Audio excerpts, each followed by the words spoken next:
বন্ধুরা আজকে বানাচ্ছি ট্যাংরা মাছ আলু বেগুন দিয়ে। এটা খেতে কিন্তু অসাধারণ লাগে। তো এই যে দেখুন এইরকম ট্যাংরা মাছ। তো চলুন কীভাবে বানিয়েছি সেটা একবার আপনাদের দেখিয়ে দিই। এখানে কেটে নেবো ছোটো ছোটো একদম লম্বা লম্বা করে আলু, আর লম্বা লম্বা করে কেটে নেবো বেগুন। মাছের মধ্যে নুন হলুদ লাগিয়ে নিলাম, আর কড়াইয়ের মধ্যে একটু নুন দিয়ে দিলাম, তাতে মাছগুলো ফেটে যাবে না। এরপরে মাছগুলো এক এক করে আমি ভেজে নেবো। বেশ অনেক কটাই মাছ আছে, মাছগুলো উল্টে পাল্টে দিয়েছি। এরপরে এগুলো ভাজা হয়ে গেছে, নামিয়ে নেবো।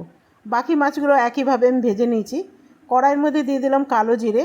এবার আলুগুলো দিয়ে ভালো করে ভেজে নিয়েছি। দিয়ে দিলাম নুন হলুদ, দিয়ে দিলাম জিরে আদা ধনে বাটা কাঁচা লঙ্কা বাটা, আর দিয়ে দিলাম টমেটো। এরপরে দিয়ে দেবো বেগুনগুলো ভালো করে ভাজা কষানো হয়ে গেছে। এরপরে দিয়ে দিলাম জল, দিয়ে দেবো কভার।